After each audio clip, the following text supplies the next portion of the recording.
Jessie Haas, award-winning author, loves horses and books and writing. So she put them all together and wrote stories about horses, and the stories became books. She wrote her first story that became a book, Keeping Barney, during a semester off from Wellesley while working in a motel laundry, and found instant success getting the call from Susan Hirschman of Green Willow Books at the front desk of her dorm. This initial success ended as instantly as it started, however, and Jessie then devoted a considerable amount of time to perfecting her craft and trying her hand at other genres, including picture books and novels for young readers. Her expansion to other genres didn't stop there. Her body of work is the definition of diverse, ranging from her Grandpa Nora picture books to a history of the world in poetry, as well as historical novels and her current work in progress, Township No. 1, The History of Westminster, Vermont. All these genres have added up to an impressive publication list of more than 35 titles. She said that what really drives her writing are the times when someone tells her they love to read because they've read one or more of her books. As we welcome this remarkable writer to the Burlington Book Festival, be thinking of someone you know who loves one of her books. After all, we want to keep her writing for a long, long time. Ladies and gentlemen, boys and girls, none here yet, but Jessie Haas. And Jessie will be signing books directly afterward in the festival bookstore, so just a reminder of that, okay?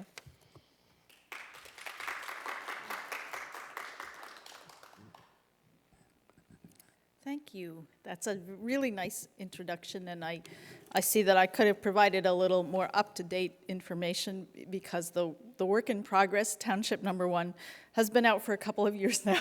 So, and it is quite an extension of range. The Bramble and Maggie books, which I'll be reading from and talking about today, are 52 pages, and the Westminster history is some like 400 pages, plus an index that I did myself. So there's a range there.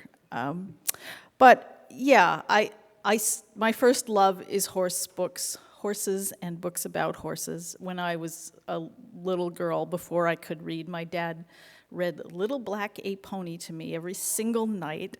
And then I graduated to reading on my own and reading Misty and King of the Wind and The Black Stallion. And truly, it wasn't until I was an adult that I realized that, wow, the same guy that wrote The Black Stallion wrote my first love, Little Black A Pony. I was blown away because I had, I didn't think about authors when I was a child, and I don't know if it's healthy for kids to think about authors. They should just think about books. But so my love of Walter Farley goes way back before I even understood there was such a thing as an author. I read all the horse books in the libraries, and I went to 3 libraries when I was a child, and I read every single horse book. I read them over several times, and finally my mother noticed that it was the same books coming home from the library every time and said, you really need to branch out and read something you haven't read before. So I read all the dog books, and then I read all the horse books again. And I also branched out to, if it had a horse on the cover, I would read it. So westerns and fantasy and things, if they took place on horseback, I would read them.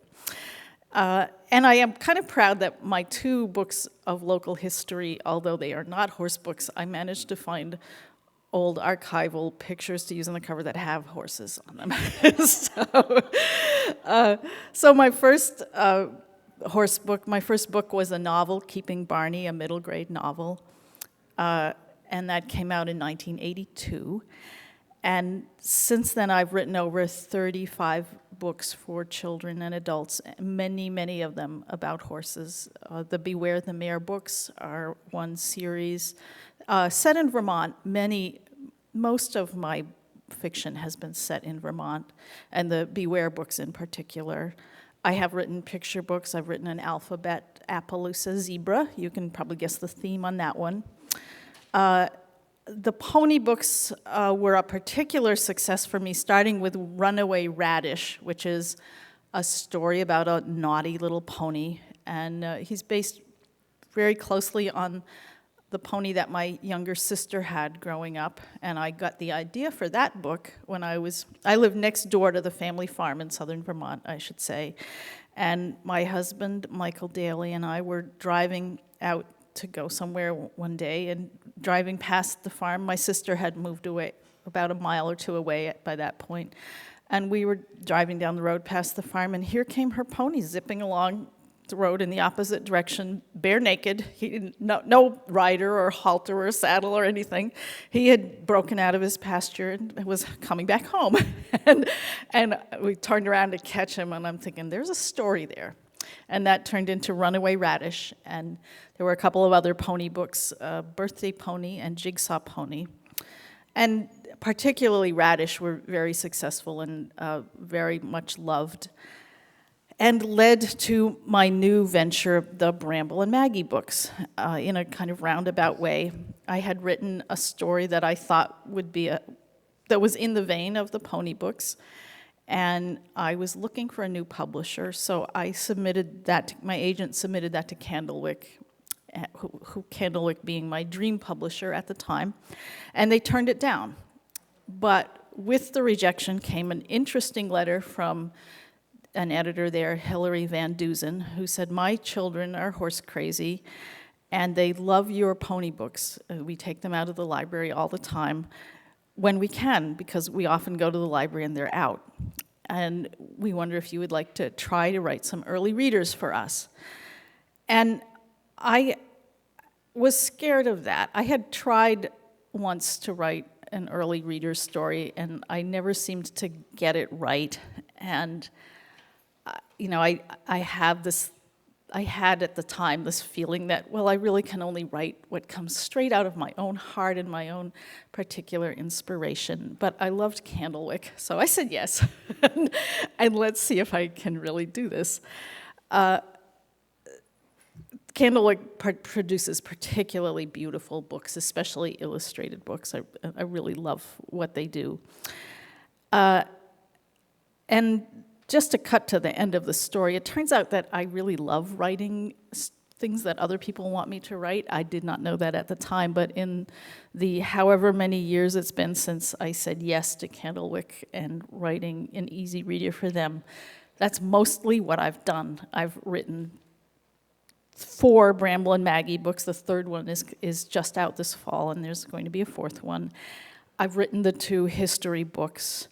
I've written 2 novels for American Girl, and I've written an enormous nonfiction horse book called Horse Crazy, all books that somebody else, you know, kind of thought up and said they wanted, and I really do love it. It really, I discovered I really love writing, and the part about being a freelancer that's both wonderful and scary is that you're off on your own dreaming up a story that you love, and nobody in the world knows about it, and maybe nobody wants it. And so it's really cool, although scary, to have a deadline and somebody at the other end's really wanting something. So that it did turn out that I loved that. But I am getting ahead of myself. Bramble and Maggie. At the time I began this, I had a new horse, a little Morgan mare named Robin.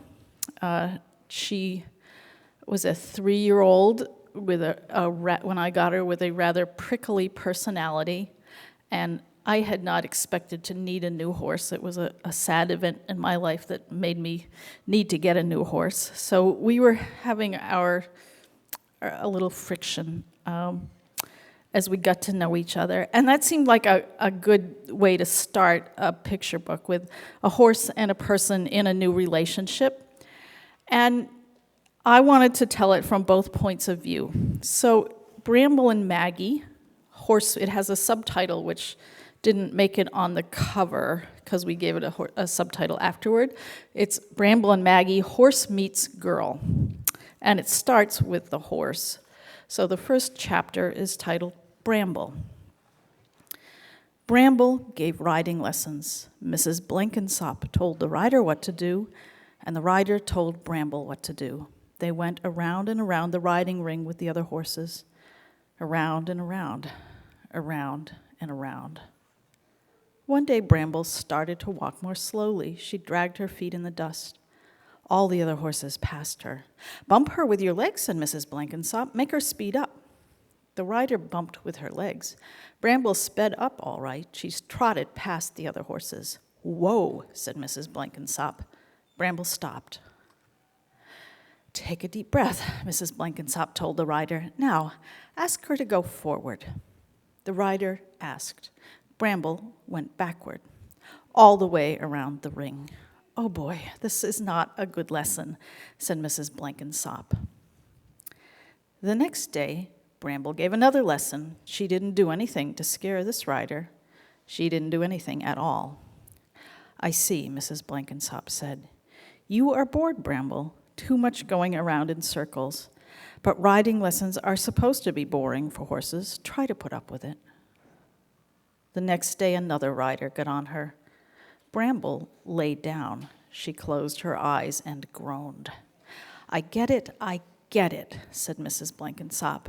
"No more riding lessons for you. You need a person of your own to have fun with." A person of her own. Bramble liked that idea, but not just any person. She would have to be picky. And in this book, we had to do a little reduction on words, so we let the art do some of the work. And so an important part of the artwork is the sign that says "Horse for Sale." A family came to look at Bramble. "She seems like a nice, safe horse," the mom said. "We have a ring at home. Amy can ride her there." A ring was just what Bramble did not want. Amy got on Bramble's back. Bramble trotted around the ring fast and faster and even faster. She was careful. She did not let Amy fall, but she did not slow down until she was ready.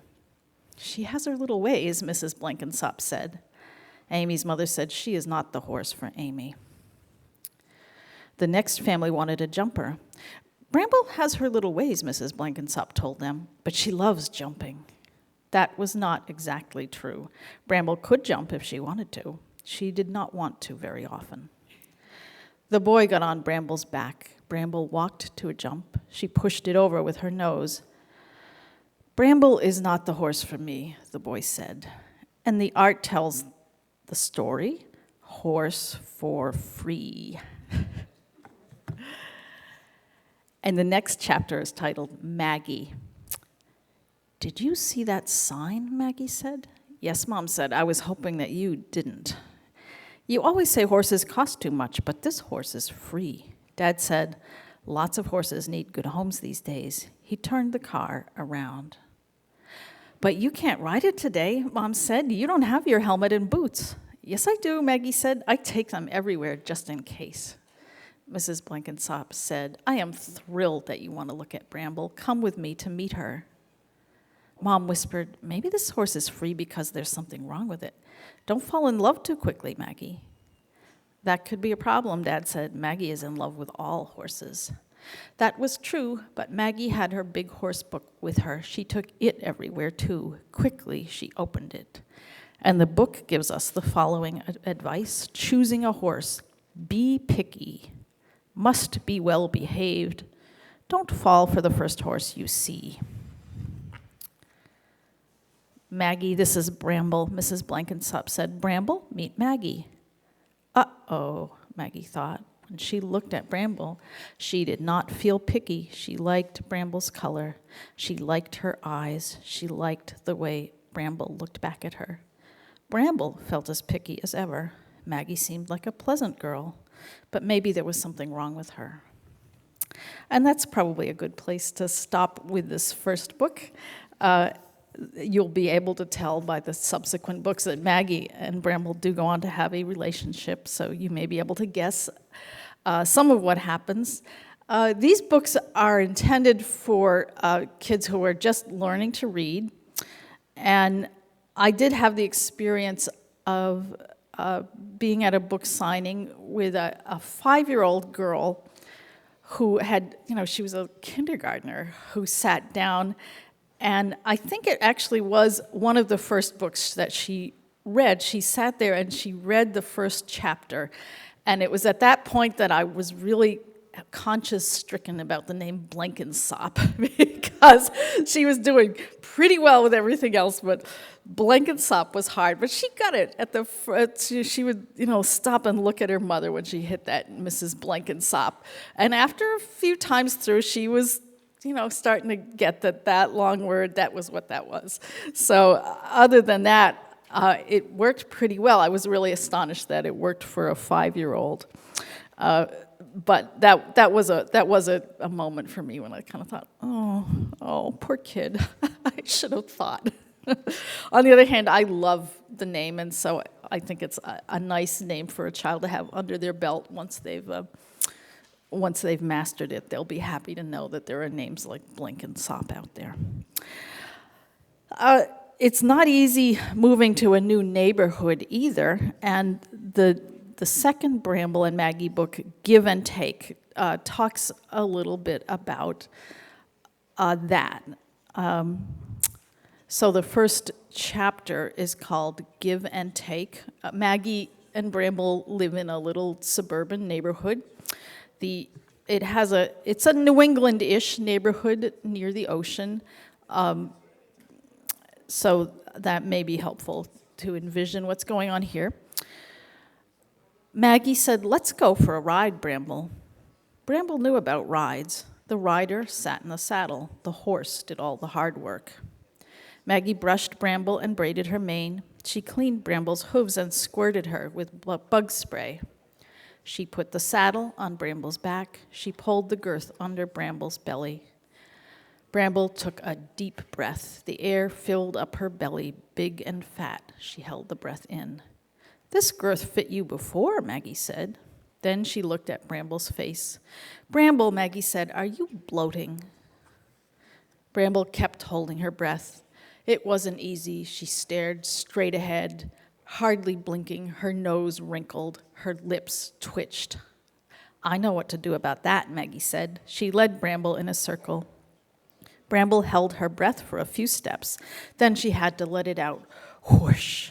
"Thank you, Bramble," Maggie said. "You look so slim." Maggie tried to put the bridle over Bramble's nose. Bramble held her head high.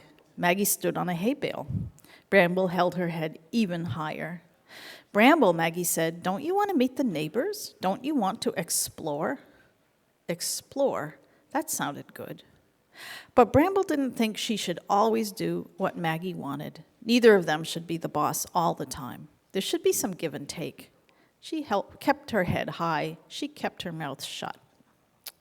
Maggie pulled out her horse book and read. She got an idea. "Okay," she said, "if you put your head down, Bramble, I'll give you a carrot." Bramble sniffed the air. Did Maggie really have a carrot? Yes. Bramble lowered her head. Maggie gave her a carrot, and Bramble took it. She let Maggie put on the bridle. This was better. Give and take. They started down the street. Bramble had a bounce in her step. Her hooves went clip, clop, clip all around the block. "This is my new horse, Bramble," Maggie told everyone she met. She loved saying the words. One neighbor was working in his garden. "This is my new horse, Bramble," Maggie told him. "Bramble, this is Mr. Dingle. You can see his garden and his henhouse over your fence." Mr. Dingle patted Bramble. "What a nice, quiet horse," he said. "I'm sure she'll be a good neighbor." The second chapter, we'll read a bit of that, is called Too Quiet. On Monday morning, an alarm clock buzzed in the house. Maggie raced out. She dumped grain in Bramble's bucket. She filled the water pail. She cleaned the stall. Then Maggie rushed inside. "Eat quick, Maggie. It's time for the bus. I'm hurrying. I'm hurrying." Feet thundered. Things crashed. Maggie's mother dashed to the car. "Goodbye, Bramble." Maggie ran to meet the bus. "See you this afternoon, Bramble." Maggie's father hopped onto his motorbike. "See you later, Bramble." Suddenly it was quiet. Too quiet. A bug bit Bramble. There was no Maggie to spray on bug spray. Bramble swished her tail. She scratched her neck on a tree. She stuck her nose in her feed bucket. Finally, she put her head over the fence and watched Mr. Dingle. She tasted a rose. "Stop," said Mr. Dingle. He nailed a rail on top of the fence. Bramble reached through the fence. She sampled a daylily. "Please stop." Bramble chewed the fence. "Please, please, please stop." Mr. Dingle sprayed something bad tasting on the fence rails. Then he stretched out in his chair. He closed his eyes. After a while, he snored. Bramble looked down the driveway. No Maggie, no anybody. Bramble yawned. Just then a hen flew into Mr. Dingle's garden. She scratched with her strong yellow feet. She tossed dirt and plants in the air. She made a hole and took a dust bath in it. Mr. Dingle woke up and saw the hen. He chased her. They squashed more plants. Finally, Mr. Dingle caught the hen and put her back in the coop. It was the only interesting thing that happened all day. And we will meet this hen later in the story and learn more about give and take. As I was preparing for giving this talk, by the way, and reading through the stories, I realized unlike my husband, who's written a couple of very nice early readers, the Pinch and Dash books, Pinch and Dash Makes Soup, and Pinch and Dash and The Terrible Couch, he thinks very carefully about word choice and word pattern and repetition, and his books show that, and the reviewers have noticed that. And I kind of just write the story that I want to write and make it seem organically like the words all belong together. But I did realize that a teacher might notice that there are lots of words that end in LE in the Bramble and Maggie books and in horse books in general. There's, saddle and bridle and bramble and dingle, and so that if anybody's having a problem with words like that, apparently these books are really good for it, and I really did not notice it until just now. So this is the new Bramble and Maggie book. It is called Bramble and Maggie Spooky Season. I dressed accordingly, black and orange, because it's an autumn book, and especially the last chapter is a Halloween chapter. Autumn is one of my favorite seasons, just as a person walking around. It's so cool and crisp and beautiful and windy, and it's invigorating, and I just love it as a walker. As a rider, I really don't like autumn, because horses like autumn just way too much. And I just, did you ever wonder why they call it fall? So I wanted to write a book about autumn and about the way that I say we, and I include horses in that word, people and horses. We love to pretend to be scared. We like to play with the idea of fear. We like to pretend to scare each other. And then sometimes we go over the edge and we really scare each other, and we really get frightened about things. So spooky season kind of plays with that idea of fear and some of the directions that it tends to go in the autumn. So the first chapter is called Fall. Bramble loved fall. The air was cold and smelled like apples. It made her feel hungry. The days were short, but bright and full of sounds. They made Bramble feel wild and wide awake. Honk, honk, honk. Geese flew across the sky. Swish, crinkle, sigh. An orange leaf slipped off a tree. Crunch, crinkle, scritch. What was that? Bramble turned around fast. She arched her neck and bugged her eyes out. She trotted around the yard. It was fun pretending to be scared, even if the noise was just her hen scratching in the leaf pile. There's that hen, by the way. When Maggie came home from school, she put on Bramble's bridle and saddle. She got on Bramble's back, and they started down the street. Mr. Dingle was working in his yard. "Be careful," he told Maggie. "That horse was jumpy today. She acted like she was afraid of everything." They went on. Bramble held her head high. She had a bounce in her step. Whenever something moved, she leaped sideways. A bike! A dog! Each time Bramble leaped, Maggie grabbed her mane. She was afraid she might fall off. What did her big horse book say about times like this? Maggie couldn't remember. A leaf whispered behind them. "Yikes," Maggie said. "Now you've made me jumpy, Bramble. Let's go home." They were almost there when Bramble froze. A stranger stood in Mr. Dingle's front yard. He didn't move. He didn't speak. Bramble snorted. She stamped her foot. This time she wasn't pretending. "That's Mr. Dingle's scarecrow," Maggie said. "He puts it up every fall. Let's go look at it." She squeezed Bramble with her legs. Bramble didn't move. "It's supposed to scare birds, Bramble," Maggie said. "You are not a bird." No, Bramble was a horse, a smart horse, too smart to walk up to this stranger. Maggie got off. "Mr. Dingle," she called, "may I bring Bramble in to see your scarecrow?" "Sure," said Mr. Dingle. Bramble didn't want to go closer. The stranger was strange. Why didn't he say something? Why didn't he move? Maggie led Bramble toward the stranger. But was that safe? Bramble gave the stranger a look. If he tried anything, she would knock him down. Soon Bramble could see the stranger was not a person. The face was a broom. The clothes were old clothes stuffed with hay. Hay that smelled good. Hay that tasted good. "Ahem," said Mr. Dingle. "Please don't eat my scarecrow, Bramble." Second chapter, I'll read a part of it for you, is called A Fall. The next day was crunchy and cold. Wind whooshed. The weather made Bramble feel spooky. It made her feel frisky and full of fun. She couldn't wait to go out with Maggie. What would they see today? People had new things in their yard, strange things, spooky things. "That is a witch, Bramble," Maggie said. "Those are pumpkins. That is a bag of leaves that is supposed to look like a pumpkin." Scritch, crinkle, scritch. Bramble leaped sideways. What was following them? "It's just a squirrel," Maggie said. "Don't be scared, Bramble." Bramble was only pretending to be scared. She was enjoying herself. Not Maggie. It was hard to stay in the saddle with Bramble having so much fun.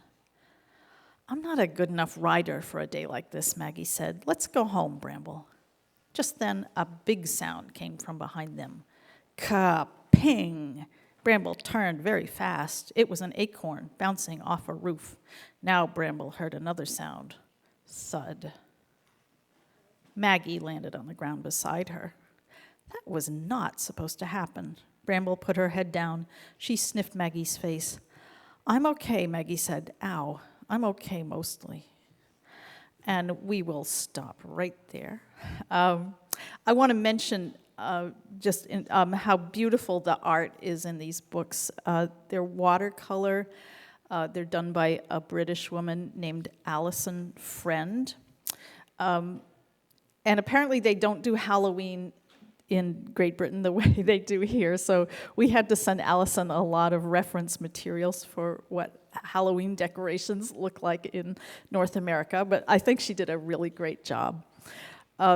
And the only place where Britishness got in the way was the beginning of chapter 2 of Maggie, when we first saw the art for this.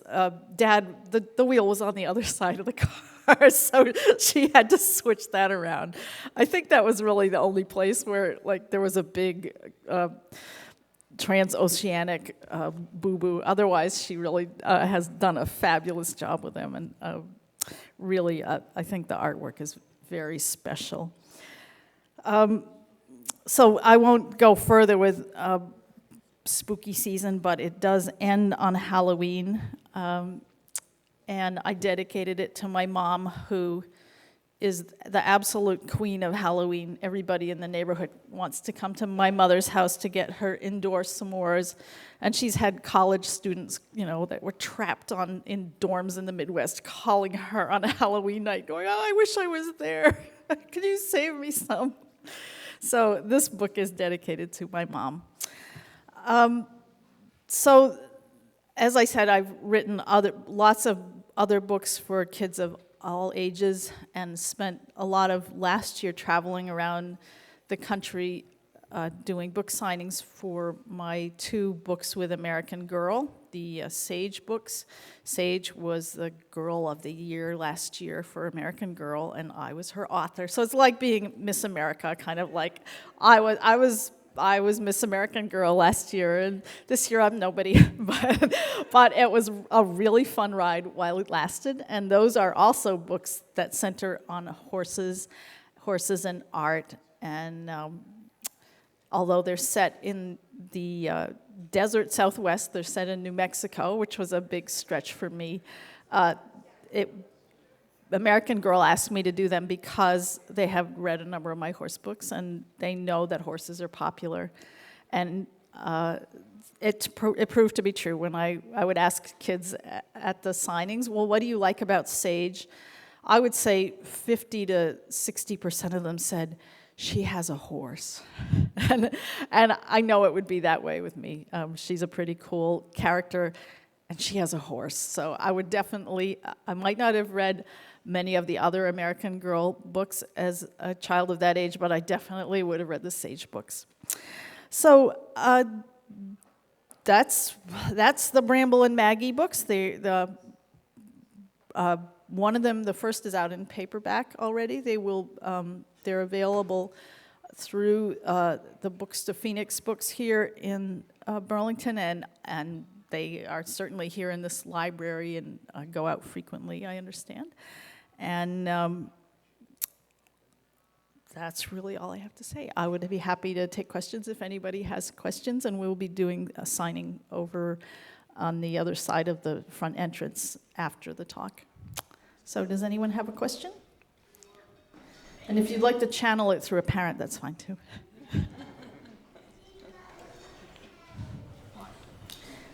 Okay.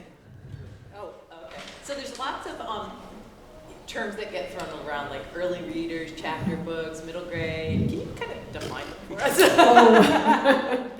Well, sometimes early readers are very defined. I mean, if you, as a writer, if you're looking at HarperCollins guidelines for writing one, which maybe is the reason why I couldn't do it when I was asked by Harper at one point. They are very, very specific down to the number of characters per line. They're graded. That they have a concept in their mind of who can read what at what stage, and so you have a really narrow slot you need to fit your story into. And when they're talking about characters per line, that's counting the spaces between the words, and so it's very rigorous and a very small amount of print per page. And they are really, and we're all familiar, some of the early Dr. Seuss books, and some of, they're very, very simple and well thought out for children that are just taking that step into reading by themselves. And the books that Candlewick puts out are, interestingly, when they first proposed it to me, they proposed it by, I don't remember what the dimensions of the book are. They're like 12 by 6s or something like that. It's like, we want you to do one of those. And it's like by the size. It's not like by the pound. It was almost like, yes, this kind of poundage of words. But they know the size of the book. They know the number of pages. And that defines an approximately number of words. But they're pretty free form about how, compared to Harper, they're very free form about what they're looking for. They want them to be literary and fun, and we certainly talk about word level, but it's not at all rigid. Chapter books sometimes are a little step up from that, and that's a pretty fluid definition. Some people, if it has chapters, it's a chapter book. Within the field, it tends to be a step, like the next step up from early readers. They'll have chapters of several pages. These books have illustrations, and sometimes multiple illustrations on every page. Whereas I think the next step up in a chapter book, you go a few pages between there being illustrations. So they it's another step, and then you get to middle grade fiction, which has changed, a lot from my day, but tends to be for the 3rd and 4th grader, and then kind of you move along up in that. I a lot of times don't think about those kind of terms when I'm writing. I just, you want to write something that is coherent, where it belongs. I have a kind of instinctive way of winnowing out things that don't belong and bringing in the things that do belong without having the knowledge to know why I do that. It seems to work, so I don't try to like. If you're doing it without thinking about it, then why think about it? Is my my advice. Yes. I read A Little Black when I was a kid. Oh, cool. Like you, and I grew up with the Walter Farley books, and I still have my copy of Little Black, and I read it now to my 5-year-old son, and he loves this story, which I was not sure boys are a little bit different than girls, but the thing that struck me as I read it as an adult, and I had been reading a lot of picture books, you know, the difference between picture book writing and then I don't know if it's called a chapter book or an easy reader. The writing is very spare, and I thought as you're reading, because as the parent reading to a child, how much I appreciate really good writing, because you know it's fun to read, and it must be very difficult to me anyway to write in that very spare way for an easy reader or a chapter book for younger readers reading for the first time, and yet make it interesting and engaging for even for me, you know, as an adult reader. It's one of the things I like, that kind of writing anyway. I mean, I am all the time when I'm writing young adult.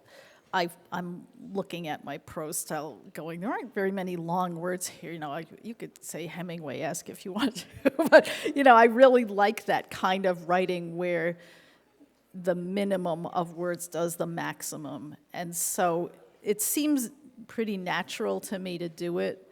But there is definitely a difference. So there's a kind of luxury with a picture book that you know is mostly going to be mediated by an adult who's can use the long word and the flowing sentence and go with that. Whereas, you know, it's definitely part of the revision process to bring these down to simpler sentence structure. And sometimes it's more about punctuation than it is about word or concept choice. It's just, you know, putting it there in a smaller bite so that the reader can go and start the next one. You know, and a lot of times, one of the ways I I self-edit my books as well, it's about white space on the page. And I can almost tell without, you know, I could take my glasses off and look at a page and go, oh, this needs some work. If it's like too black looking, you know, there needs to be space in there for the reader to occupy, is the way it seems to me. And I feel that for all kinds of fiction. I like a page to break up a little bit, to let me in. And, you know, I've also written poetry, and so maybe it's part of that. But so I think it does, since I've written many kinds of books, it's not that difficult for me, but it is definitely its own kind of thing. And maybe just more, you know, a degree of the big thing, but it's a really different kind of thing than writing a picture book. You had a question over there. I was going to say, poor Maggie's first fall seemed kind of manageable. How about your first fall off a horse? Oh, it gets personal. I don't think I remember my first fall off a horse. We had a wicked little Morgan Welsh pony named Scamper when I was a child, and I know I came off him quite a few times. I certainly remember the sensation. And I think the extraordinary thing about falling off a horse, number one, it's shocking. You're like, 1 minute you're going high, wide, and handsome, and then this next is like whoomp, and you know, sometimes you can't breathe for a minute, and then, you know, the next surprising thing is like, oh, I'm okay. And then you hit that thing, which I was taught very, very young. If you fall off a horse, you need to get right back on. And it's really true. You can build fears up in your mind really readily if you don't get right back on. And it's really hard. And I really remember that thing of that, like, wow, I was scared. And my mother and father said, you know, you have to get right back on. And it was a hard moment for me as a child. It was like, yeah, I do, you know, but now I don't want to. And it's something I have to remember as an adult. I always train my own horses, and that means you go through levels of fear about this, and it's really rational, like, is this a good day to be doing this? Is this the day that I get on, or is this the day we do some more groundwork? And it's always a fine line, like, okay, am I being smart or am I being chicken? And since I'm someone who also, I ride alone, I go back and forth on that line daily, sometimes several times in the course of a ride. So it's one of the things that keeps you interested. I remember the most recent time I fell off a horse pretty vividly too, and I was glad. I had kind of larger horses for a while, and Robin's a little girl, and I'm glad about that because it was a short fall on soft ground, and that was all I needed to make me pay more attention to the way I was sitting. So, yeah. Much a question, but I wanted to thank you for being here and for the books that you write, because we get, and as I had mentioned before, we do have a lot of kids who come in asking for the horse stories at Fletcher Free here, and it's wonderful to be able to offer books that are not quite the reading level of the Marguerite Henry or the Farley, because the reading level is a little higher in those. They're a little bit longer. I love recommending the Beware books and the Maggie books, and it's great now to have Sage. That's really nice to know. One of the things that means the most to me is and I hear it fairly often about the pony books or the Beware books or Bramble and Maggie, that, this is the first book that my child really read by usually herself, sometimes himself, with pleasure. And that, to think that as I get older, I need a mounting block to get on a horse. And it's nice to be one of those mounting blocks for a child that, I was such a reader and horse lover that it always surprises me, but there are a lot of girls, I think especially, that are real horse girls that have a hard time getting started reading. And those are my people. When they find these books, they understand. And I do have a story about that Susan Hesse, the librarian down at the Guilford School, told me one day in the co-op. She said she had this boy, and he was old for the book. It was Runaway Radish. He came up to her one day just hugging it, and he said, I never thought I could learn to love to read, and then I found my radish. And we're just kind of like bawling in the Putney Co-op because it was such a wonderful story. And that's the thing that you always wonder, am I doing something useful in the world? And to feel like, yeah, that's happening. Sometimes I get to hear about it, but it's probably happening a lot. And that just really makes me very happy. I should mention that there is a curriculum guide for the Bramble and Maggie books now, which is available for free download on my website.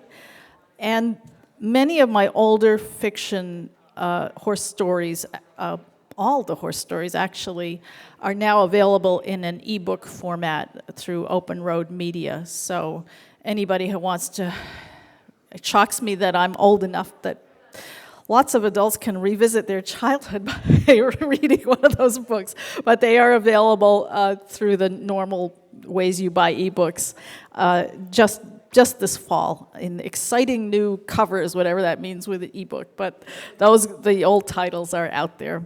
Well, thanks very much, and thanks for the great questions. I really appreciated it.